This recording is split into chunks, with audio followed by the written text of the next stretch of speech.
qiziq. Topilmasa topilmas ekanda. Kapitan egamdan qayta so'raydi. Biron kishidan gumoningiz bormi? Yo'q degan javob oladi. Sizchi, Karimjon, siz nima deysiz? Mening ham gumonim yo'q. Bizni kim yiqitgan bo'lsa, jazosini Alloh beradi.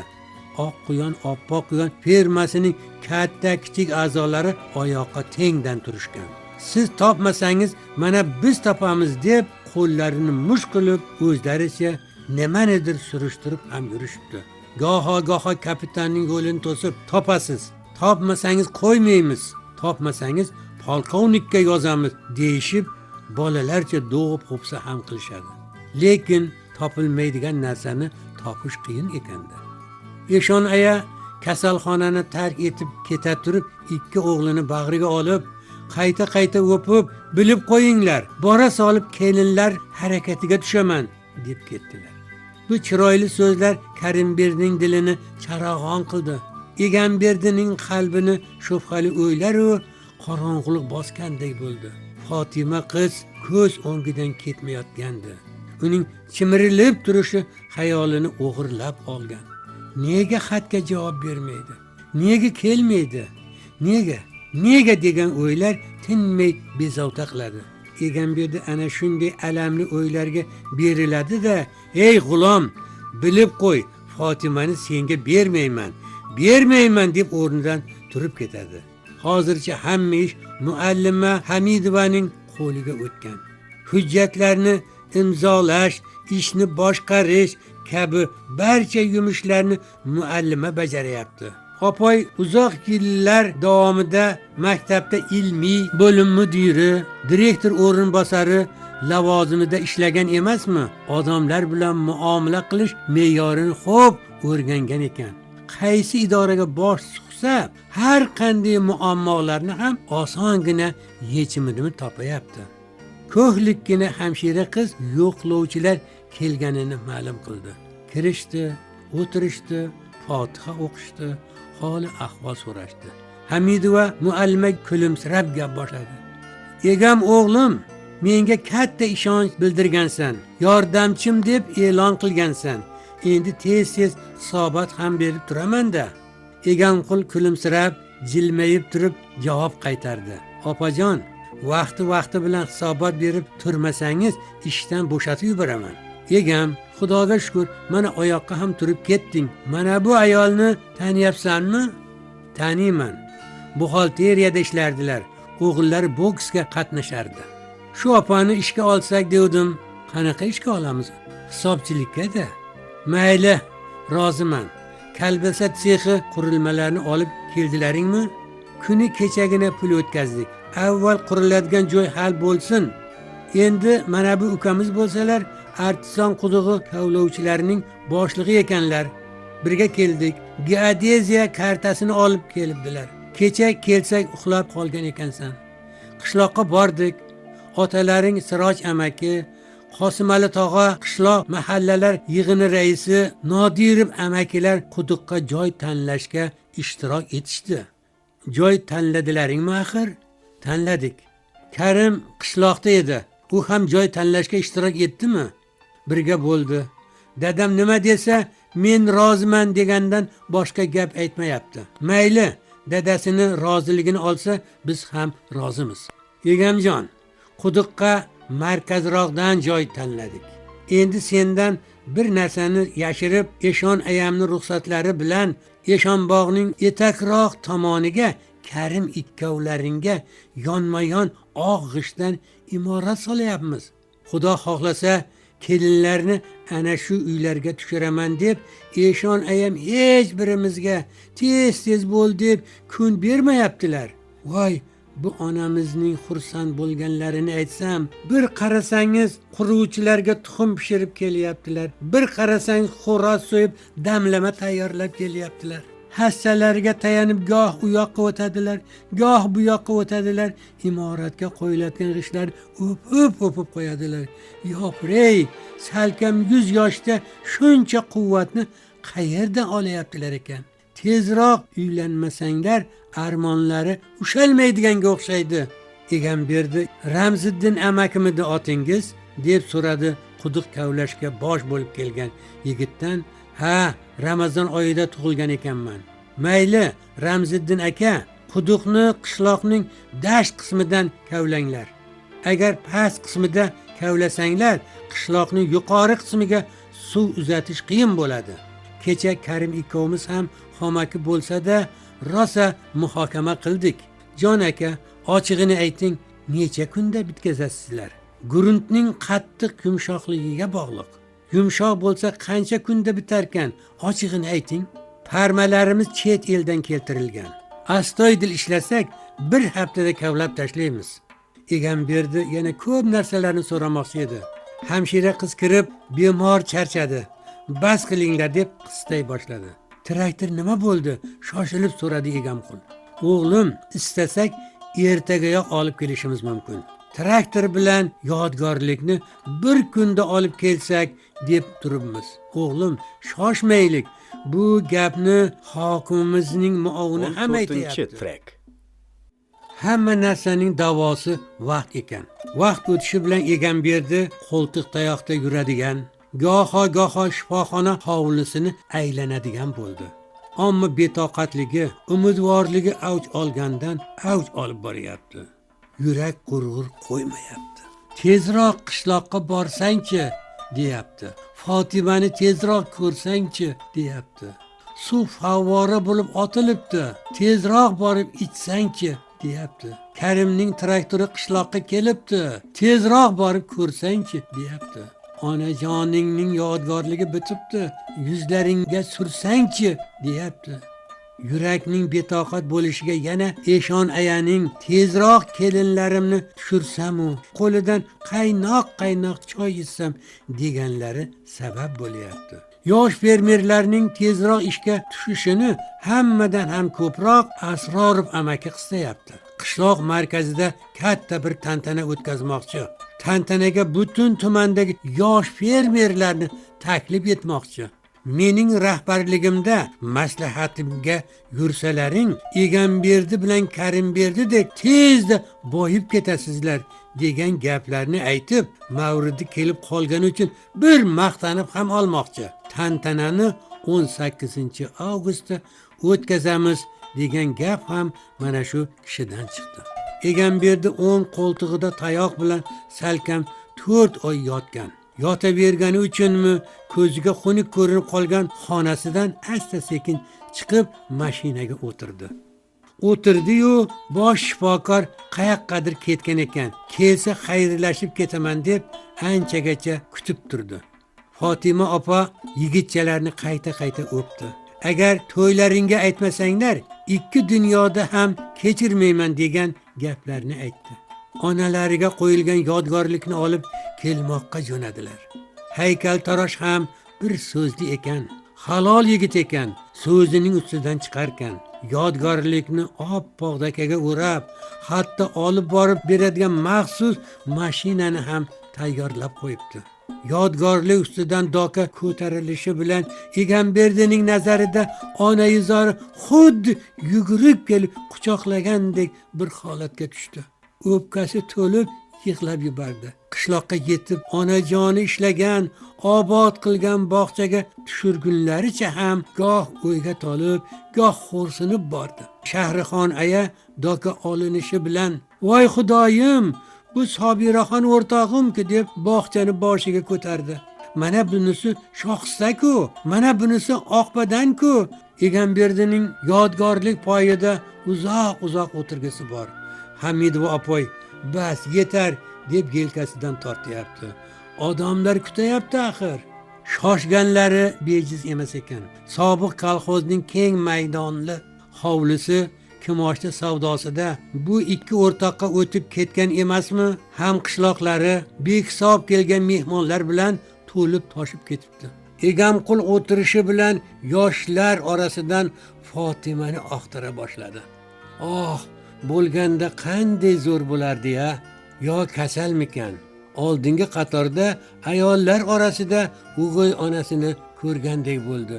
Chap qo'lida qizalog'i, o'ng quchog'ida salkam bir quchoq keladigan gul.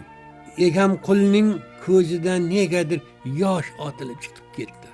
yo'q, yig'lamasligim kerak deb shoshilib ko'z yoshini artdi. Mana hamqishloqlar baland, tantanali ovoz bilan so'z boshladi qishloq oqsoqollari raisi Nodirxon amaki. Choli kampirlarga parhezli go'sht yetishtiramiz deb yaxshi niyat qilgan hamqishloqlaringizni Egamberdi bilan Karimberdini ko'rib turibsizlar.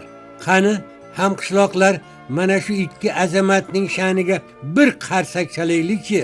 Guldiroz qarsak ovozi butun Xonkeldini qoplab ketgandek bo'ldi. Stolga dasta gullar yog'ilib kela boshladi.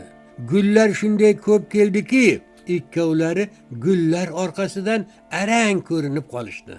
So'z hokimimizning talabchan yosh fermerlarga mehribon muavini Ne'matilla Asrorovga beriladi, e'lon qildi Nodirxon amaki. Asrorov amaki shoshmasdan negadir go'talib o'rnidan turdi. O'tirganlarga o'sha yoshlarga mehribon bo'lgan kishi mana men bo'laman degandek bir qarab chiqdi. Qo'shni qishloqlardan taklif qilingan yosh fermerlarning hammasi keldimi, yo'qmi deb so'radi. Keyin mushtiga bir go'talib oldi-da so'zlay boshladi. Siroj aka, Qosimali aka, nega orqada o'tiribsizlar? Bugun sizlar oldingi qatorda ko'kraklaringni kerib o'tiradigan kun. O'g'illaringiz bilan butun tumanimiz faxrlanyapti. Quyonlar sonini 2000 dan oshirib yuborishdi. Qani bir qarsak chalinglarchi, barakalla. Qishloq markazidan ichimlik suv chiqarishdi. Oldilaringga yelim shishalarda qo'yilgan suvlar mana shu ikki yosh qahramonning tashabbusi bilan chiqarildi. Yana bir qarsak chalinglar. Bo'ladigan bolaning peshonasi do'ng bo'ladi degan naql bor. Mana shu ikki yigitcha qishloq ahlining mulkini butunlay begonalarga sotilib ketishidan saqlab qolishdi. U yog'iga hokim muavini gapira olmay qoldi. Guldiroz qarsak tovushi so'zini bosib ketaverdi. Qarasa bo'lmaydigan, o'zi ham ikki qo'lini baland ko'tarib qarsak chalishga berilib ketdi. So'z hurmatli ustoz Azizib domlaga deb e'lon qilib yubordi majlis raisi. Hamma keksa ustoz uzundan uzoq ma'ruza qilib qizg'in o'tayotgan yig'inni muzlatib yuborsa kerak deb o'ylayotgandi. Yo'q, unday bo'lmadi. Ustoz atrofini qurshab turgan o'quvchilar va qiziqib kelgan muallimlar orasini yorib o'tib, hayajon ichida o'zlarini yo'qotgudek bo'lib turgan Egam bilan Karimga yaqinlashdi-da, avval birini, keyin ikkinchisini o'pib, ikkovlarining yelkasiga qo'lini tashlab, "Oqsoqol ukamiz hali yaxshi gap aytgan. Bo'ladigan bolaning nima desak ekan, yurishidan ma'lum deganlaridek, bu o'g'illarim bir maktabga, bir qishloqqa sig'maydigan kuch-quvvat, intilish, qobiliyat bilan tug'ilgan ekanlar. Maktab, ustozlar, mana men qattiqqo'llik bilan ularni tarbiyalab voyaga yetkazdik. Qani mana shularni tarbiyalagan ustozlar sha'niga bir qarsak chalib yuboringlarchi." Keksa ustoz qo'lini hammadan baland ko'tarib, hammadan qattiqroq qarsak ura boshladi. Karim, "Men keta qolay" deb shivirladi Egamberdi. "Sabr qil o'rtoq", deydi og'ir bosiq bo'lib o'tirgan Karimberdi. Hoji Sodiqning vakili bo'lib mehmon sifatida qatnashayotgan bir kishi so'zladi. Qo'shni qishloqdan kelgan fermer bolalardan yana bittasi so'zladi. Yana kimlardir so'zlayapti. Egamberdining qulog'iga hech gap kirmayapti. Eshonbog'ga jo'nashyapti. Mashinada, velosipedlarda qadami kattalar piyoda bir-biridan o'zib, bir-birlarini ortda qoldirib borishyapti. Ming rahmat. Egamqul bilan Karimqul kasalxonada yotganida Hoji amaki bog'ni jannatga aylantirib yuboribdilar. Kelayotganlarni kutib olish uchun xush kelibsizlar degan so'zlarni aytish uchun Eshon aya boshchiligida Xolisxon aya, Shakarxon ayalar chiqishibdi. Axir ular onalar-da, onalarning kutib olishga haqlari bor-da. 3 ona birdaniga o'g'illari boshidan shirinliklar sochyaptilar. shirinliklarga yopishgan yosh qizchalarning do'mboq o'g'il bolalarining hisobi yo'q. Eshon aya umrlaring shirin bo'lsin, totli bo'lsin deb goh unisining, goh bunisining boshidan silab qo'yaptilar. Xudo xohlasa, ana shunday chiroyli qizaloqlar, ana shunday chiroyli bolalar mening bog'imni ham to'ldiradilar, deyaptilar.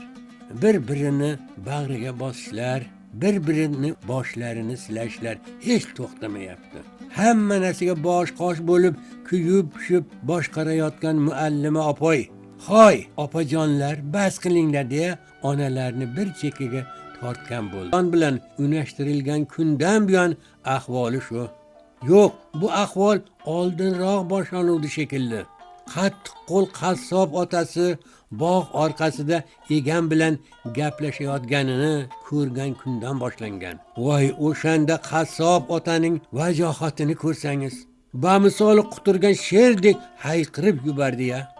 Yigitning ko'ksidan shunday qattiq itardiki, bechora egam yiqilib tushayozdi. Meni sharmanda qilmoqchi bo'ldingmi? Isnodga qo'ymoqchi bo'ldingmi? Yo'qol. Yo'qolmasang hozir chavoqlab tashlayman. Shunday deb Tursunali qassob yonidan pichog'ini axtara boshladi. Vahim ichida dag'dagʼ qaltirab turgan qizining bilagidan mahkam siqib, oyog'ini yerga tekkazmay sudrab, to'ppa-to'g'ri uyining ostidagi yerto'laga olib kirib yana baqirdi. Erga bergunimcha shu yerda yotasan. Baqirib borib, qo'rqqanidan rangi quti o'chib, kechgina bo'lib turgan xotini bibi qiz ayani fotiha qilingan qizingni nega tergamaysan? Nega jilovlab olmaysan deb shunaqa urdiki, shunaqa savaladiki, bechora ayol 2-3 kun o'ziga kelolmay yotdi. Fatima qiz onasi yum-yum yig'lab yotgan kunlarning birida Tursunali qassob Qo'ziyev raisning uyiga odam yuborib, fotiha qilingan qizni tezroq to'y qilib olib ketsin. To'yga kuchi yetmasa, yetmasligini aytsin dedi. Qo'ziyev rais xonadonidan sovchilar keldi. Fatima qizdan rozilik so'rab ham o'tirmadilar. Qassob ota, "Fatima qizim borgan joyida baxtli bo'lsin, uvali jo'vali bo'lsin" deb fotiha berdi. "Qizim boy, obro'li xonadonga kelin bo'lib borayapsan. Xudo xohlasa baxtli bo'lasan" degan gaplarni aytdi. Mana to'y kuni ham belgilangan. Men endi borib o'sha g'ulom semizga tegamanmi? Yo'q, deb Fatima qiz goho dodlab yuboradi. Eri oldida ojiz, notavon onaning ichi bag'ri yonadi. Ammo qarshi bora olmaydi. Qizga qo'shilib yig'laydi xolos. Ko'rasan, baxtli bo'lib ketasan. Men ham avval dadangni yomon ko'rardim. Mana yaxshi ham bo'lib ketdik deb qizini bag'riga olmoqchi bo'ladi. Qiz onani itarib tashlaydi. Bas qiling deya hovliga chiqib ketadi. Egamberdi betob bo'lib yotgan kunidan buyon Fatima undan 3 bora xat oldi. Qiziq, egam Fatima qizning unashilganini bilmaganga o'xshaydi. Mehribon dadang gaplashib turganimizda ustimizga bostirib kelgani uchun Fatih, men aybdorman. Meni kechir, bilmay qolibman deb uzr so'raydi. Bir xatida kelajakda Xudo xohlasa men seni Mercedesda olib yuraman deb yozibdi. Qiz xatlarni takror o'qishga kirishadi. Yonib borayotgan qalbiga malham oqtaradi. O'qiyotganda egam bilan yonbosh o'tirgandek, qo'llarini mahkam siqib turgandek, qo'llaridagi issiqlik, harorat butun vujudini yondirib yuborayotgandek bo'ladi. Fatih, nega javob yozmaysan? Nega? Biron harakatim bilan seni xafa qildimmi? Agar to'satdan boyib ketganim uchun odamlar chet el puli bilan maqtanib yuribdi deb ustimdan kulishayotgan bo'lsa, bu sening dilingga ozgina bo'lsa ham ozor yetkazayotgan bo'lsa, o'sha boylikni sandiq-pandig'i bilan olib borib daryoga tashlayman. Sen xursand bo'lsang bas. Eng katta boylik, eng katta baxt menga shu. Fatih, sen bilan gaplashkim kelyapti. Gaplashayotganda gap orasida "O'l" deb yelkamga urib qo'yarding. O'shanda butun borlig'im yayrab ketardi. O'shalarni qo'msayapman. Fatih, sendan ajralib qolishdan qo'rqyapman. Agar sendan ajralsam, bir kun ham yashay olmayman. ishonsang seni eslasam ko'p yaxshi ishlar qilgim kelaveradi. Sen yaxshisan, sen hammadan yaxshisan. Dard bilan olishib yotibman. Bunaqa paytda kishi yaqin kishisini qo'msarkan. Jon Fotima xat yozgin. Egamberdining so'nggi xati shu edi. Fotima uni o'qiydi, ko'ksiga bosadi, hech kim topolmaydigan qilib berkitgan bo'ladi. Gohi qalbini to'lqinlantiradigan, orom beradigan shirin xotiralarga beriladi. Qiziq. 1-sinfda Fotima faqat egam bilan bir partada o'tirishni istardi. Qishda ko'cha muzlab, silliq muz malak bo'lganda egamning qo'lini ushlab yurishni xushlardi. Sinflar o'rtasida bahslar, tortishuvlar bo'lganda egamning tomoniga o'tib olganini o'zi ham sezmay qolardi. Nega endi hadeb shunday bo'laverar ekan? Nega? Yoki ko'ngillarining asta-sekin mehr bilan, muhabbat bilan to'lib borishi bolalikdan boshlanganmikan? 5-sinfda o'qishardi. Geografiya muallimi maysalar gurkirab o'sgan, lolalar qiyg'os ochilgan pallada hammalarini tog' sayriga boshlab borgandi. Quchoq gullar terishib, ko'katlaridan boshlariga gulchambarlar taqishgandi. Qaytayotganlarda oyog'i toyib ketib, to'pig'iga katta zaxa yetgan ekan. Voy tavba, ko'z yumib ochguncha shishib ketdi-ya. Qani bir odim qo'yib bo'lsa, o'shanda egam Fotimani orqasiga ko'tarib olgandi. Egam, seni qiynab qo'yapman-ku, derdi Fotima xijolat bo'lib. Hecham-da, derdi egam shoshilib. Ruxsat bersang, seni bir umr ko'tarib yurardim. Seni yaxshi ko'raman, hammadan yaxshi ko'raman. Fotima qiz o'shanda bir necha yillar oldin aytilgan bu so'zlar yosh, g'o'r, beg'ubor muhabbatning izhori ekanligini anglamagandi. Lekin bir necha kungacha qalbi shodliklarga to'lib, olam ko'ziga go'zalroq ko'rinib yurganini eslayapti. Hozir yana o'sha saodatli kunlarni esladi-yu, yuragi hapriqib o'rnidan turib ketdi. U dard bilan olishib yotibdi. Men endi shohi atlaslar kiyib, bo'ynimga shoda tilloy marjonlar taqib, o'sha g'uppa semiz g'ulomning uyiga kirib boramanmi? Yo'q, mayli qassob otam meni so'ysin. Mayli hamqishloqlarim ustimdan kulishsin. Mayli onajonim faryod chekib yig'lasin. Men faqat egamning yonida bo'lishim kerak. Alloh bizni bir-birimiz uchun yaratgan. Yaxshi, u yoq bu yog'imni qarataman deb ayollar pardozxonasiga borgan bo'laman. Nonushta pallasi edi. Shifoxonaning kichkinagina xonasida Eshon ayaning o'zlari o'ziga kelib, oyoqqa ham turib olgan g'amgingina egam berdi. Ikkovlarini yo'qlash uchun nonushtalardan kechga qolmay deb qatlama, qaymoq ko'tarib kelgan Saxiy Karimning bir hamlasi bilan kattagina bog'chaga ega bo'lib olgan Shahriniso ayalar o'tirishibdi. Xudoga shukr, mana oyoqqa ham turib olibsiz, deyapti yo'qlab kelgan ayol. Egamberdi yiqilib o'zidan ketgan daqiqalardan boshlab nimjongina o'g'lining boshini silab 4 kun bo'layaptiki yonidan jilmaydilar. Aziz o'g'lim, har kunimiz sinov. Sening aziz boshingga yana bir sinov keldi. Agar o'sha qizga bunchalik ko'ngling borligini bilganimda, qari onang tek turarmidi? Butun olamni oyoqqa turg'izardi degan gaplarni aytadi-da, hammasi taqdirdan, taqdiri azaldan deb ham qo'yadilar. Egamberdi sovuqqina jilmayadi, kuladi. Yonib kuyib o'tirgan keksa onamning ko'nglini ko'taray deydi, baribir kula olmaydi. Ko'z o'ngidan urishqoq xo'rozdek hurpayib turgan g'ulomning istehzoli qiyofasi, ko'zini g'alatiroq qisib turishi nari ketmaydi. Foticha nega rozi bo'ldi ekan degan savol miyasini tark etmaydi. Hozir ham g'amgingina bo'lib o'tiribdi. Qaymoqdan nomigagina Shahrixon ayaning hurmati uchun yalab qo'yapti. Eshik ovozsizgina ochildi. Ostonada qo'ltig'ida tuguncha Fotima qiz ko'rindi. Eski kiyim boshda, o'sha dalaga o't tergani borganida kiyib boradigan kirgina gulli ko'ylagi, qo'yxonaga kiyib kiradigan shalog'i chiqqan eski kalishi. G'alati bo'ldi-ku. Nohotki tush ko'rishayotgan bo'lsa, nohotki.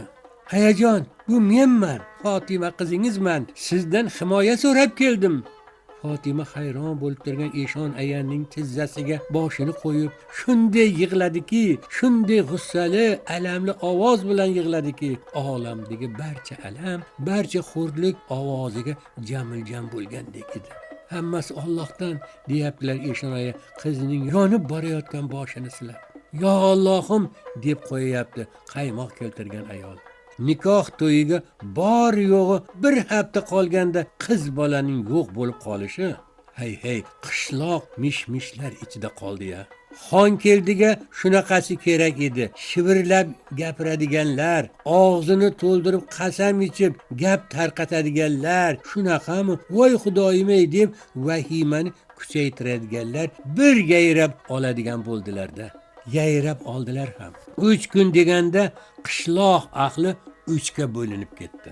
30 yildan ortiq rahbar bo'lgan Qo'ziyev rais boshliq, suvga tushgan mushuk boladek dir-dir qaltirab turgan omadsiz kuyov G'ulomjon, barcha qavmi qarindoshlar hammalari jamil-jam bo'lib bir tarafga tizildilar. Qizni topamiz, to'yni vaqtida o'tkazamiz, sha'nimizga dog' tushirgani qo'ymaymiz, qarshi bo'lganlarning boshini yanchamiz deyishib, qo'llarini mush qilib o'tiribdilar.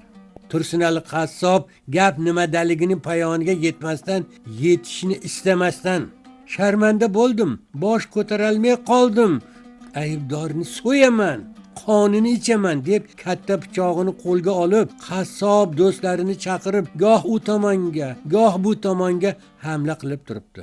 Tursunali qassobning ham hozir ko'zlari qip-qizil, yaqiniga bora ko'rmanglar degan gaplarni aytib yurishibdi.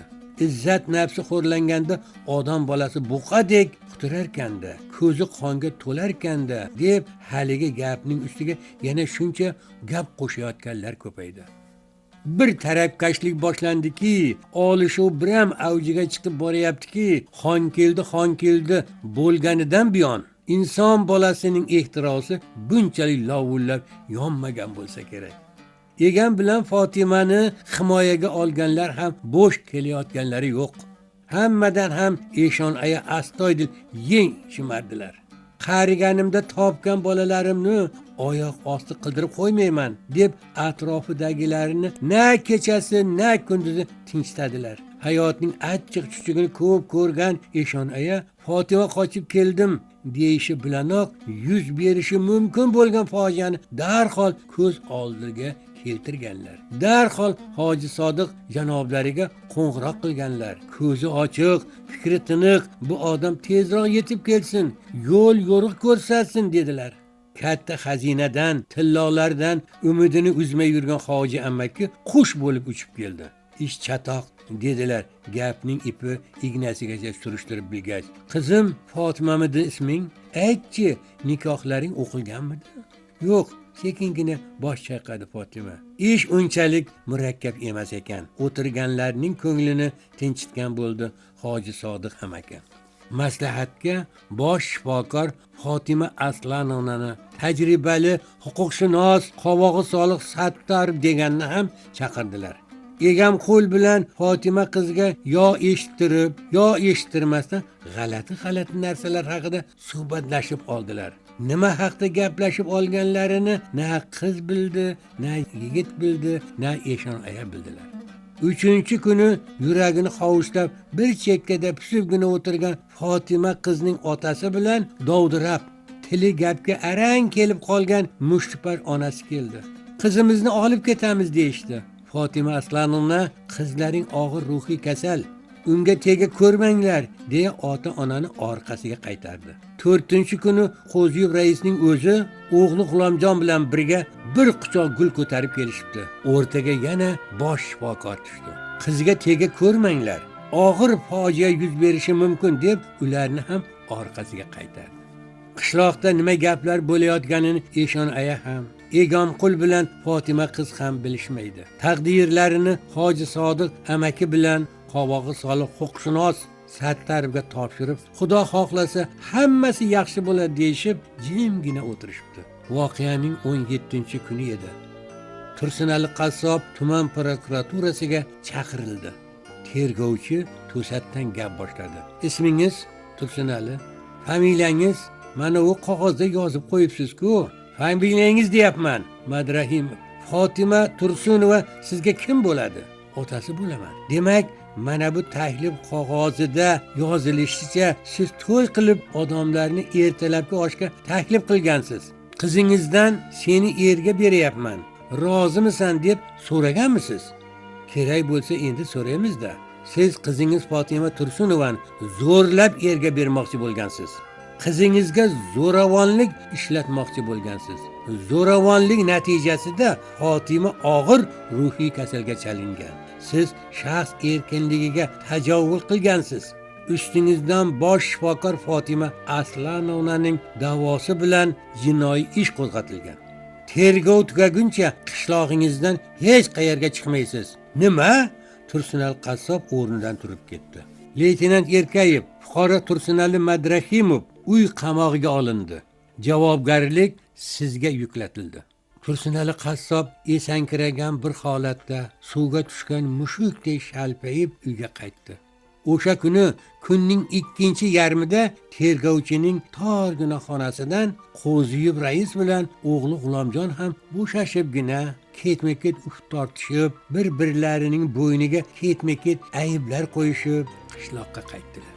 O'sha kuni kechga tomon Xudo tomonlar ham uchrashib, avvaliga bir-birlarini xo'p ayblashib, bir kuchayishib, bir susayishib, bosh shifokor tomonidan qo'zg'atilgan jinoiy ishni qanday to'xtatish haqida uzoq suhbatlashdilar. Qutulish yo'lini rosa axtardilar. Ertalabga yaqin to'y butunlay to'xtatilganligini bir-birlariga ma'lum qildilar. Jinoiy ishni qanday to'xtatish, buning uchun nimalar qilish zarurligi haqida fikr olmashdilar. Omon-omonlik, yarashlar bo'lganligi haqidagi xushxabar yana qishloq oralab tarqaldi. Men bular bilan ko'p olishaman deb qo'lini musht qilib o'tirgan Egamberdiga ham, taqdiri endi qanday bo'lishini bilmay qo'rquv ichida o'tirgan Fatima qizga ham xushxabar yetkazildi. Hoy, urushqoq ukam, janjallashayotgan qudalaringni tinchitib, ikkovingni qovushtirishga yo'l ochib berganim uchun uchastkovoy akangga sen ham suyunchi berasanmi? deb so'radi Erkayev. Idorangizni pishgan g'ishtdan qayta qurib beraman. Qishlog'imizdagi barcha ko'chalarga asfalt yotqizib beraman. Xursandchilik bilan dedi Egamqul. Yana guzarning orqasidagi maydonga oromgoh qurib beraman. Bu gaplarni jimgina tinglab o'tirgan Eshon-aya bir to'lqinlanib qoldilar. Egamqul bilan Fatima qiz Eshon-ayani quchoqlab o'pa ketdilar. Oradan bir kun o'tib Tursunali qassob bilan yig'lab o'tirgan Robiya bibi Fatima qizni olib ketgani kelishdi. Olib ketganlarining 4-kuni Allohga shukronalar bo'lsin, yana bir quvonchli voqea yuz berdi. Egamberdi bilan Karimberdining onalari mo'tabar Eshon-aya boshchiligida to'n kiygan Egamberdi bilan Karimberdi zebi zarlarga behad o'rangan, boshlarini ham qilib olgan Fatima qiz bilan Zuhra qizlar bitta qadam bosib kelishayotganda, yo Alloh, osmondan ilohiy nurlar mo'l-ko'l yog'ilgandek bo'libdi. Bu yigitchalar chinakam shahzodalarga-yu, Fatima bilan Zuhrolar chinakam malikalarga o'xshab ketishibdi. Hamma o'rnidan turib qiyqirib yuborishibdi. Eshon-aya yaxshi niyat qilib yig'ib yurgan ekanlar.